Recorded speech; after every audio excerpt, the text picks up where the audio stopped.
Hi, welcome back. Today we are going to discuss one question from 55.5.1, question number 21. Okay. This is from semiconductor lesson. The question is, in an intrinsic semiconductor, carrier's concentration is 5 into 10 raised to 8 per meter. Okay. Per meter cube. On doping with impurity atoms, the concentration becomes 8 into 10 raised to 12 minus 3. Okay. Now what we want to do is identify the types of dopant and the extrinsic semiconductor formed. Okay. Also calculate the electron concentration in the extrinsic semiconductor. Purely based on semiconductor intrinsic part.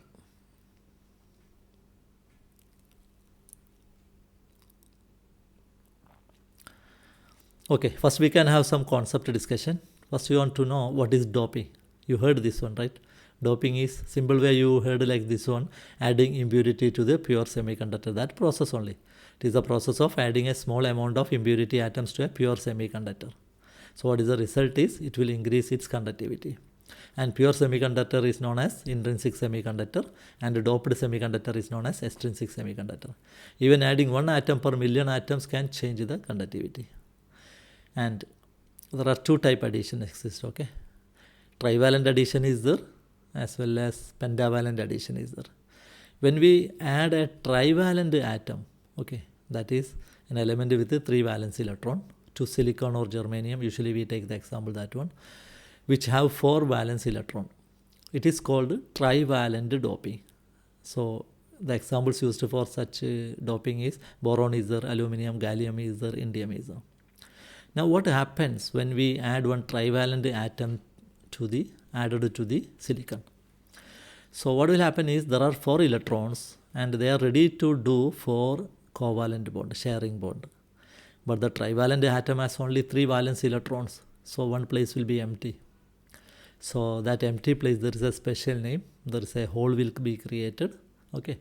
That leaves one bond incomplete and creating a hole. Empty space is known as the hole basically, and the charge will be, it is a type of charge carrier, charge will be positive. And formation of p-type semiconductor, how to explain is a semiconductor made by adding trivalent impurity, that is known as p-type semiconductor. Okay, p stand for positive here. Okay, p stand for positive because the majority charge carriers are holes, because every time when we add one impurity, one hole is created. So less number will be electrons. So electrons become the minority charge carriers. The holes is known as majority charge carriers.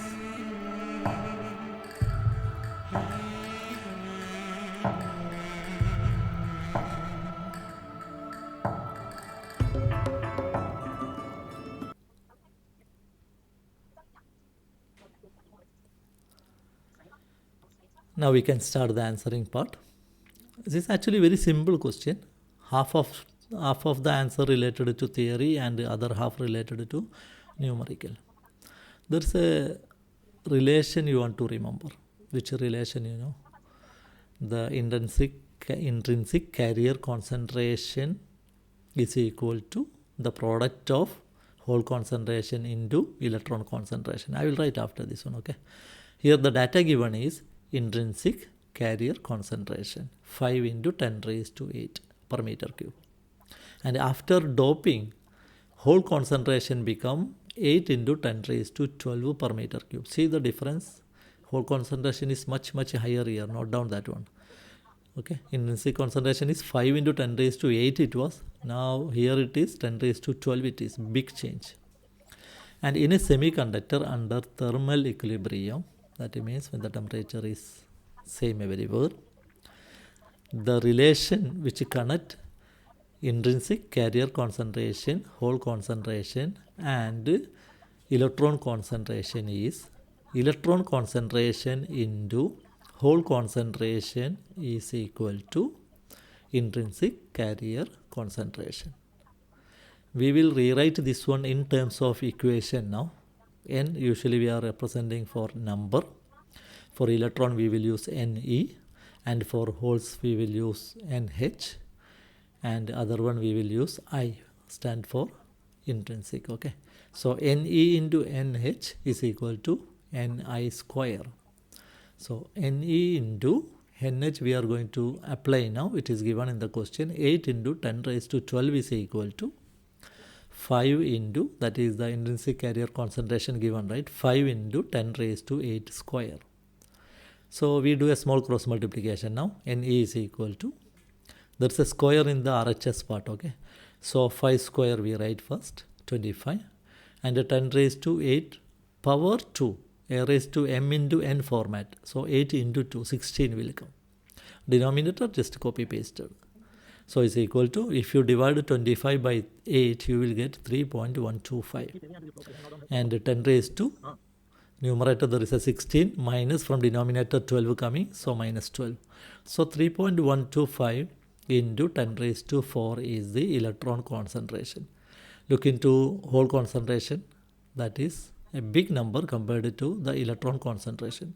So what we can decide is the type of charge carriers in the extrinsic semiconductor is majority are holes. So here NH much greater than Ni, okay, sorry, Ne, NH much greater than Ne.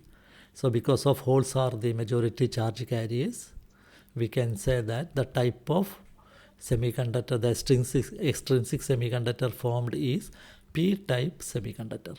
Okay, I just do a comparison here. 8 into 10 raised to 12 much greater than 3.125 into 10 raised to 4. So holes are the majority charge carriers. One question was that one. That is what type of dopant, what type of semiconductor will be formed. And here electrons are minority. You know the meaning of majority, minority, right? Common meaning only.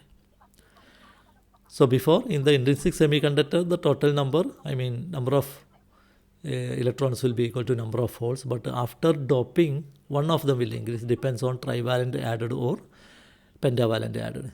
Here it is a p-type semiconductor because holes are more compared to the electron number. So we answered that part now.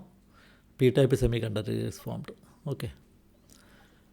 Now the next part, we want to tell what type, because holes is created, right? So what type of dopant added or used? The dopant will be trivalent atom. Okay, here is the answer key given by CBSE. See the mark distribution. For identifying trivalent, you will get half mark.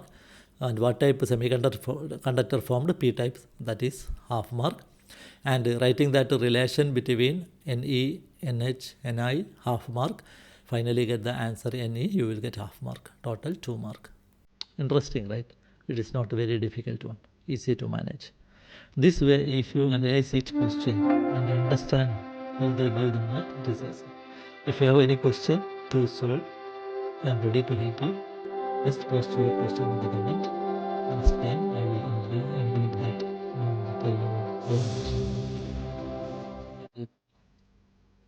If you like this video, please subscribe.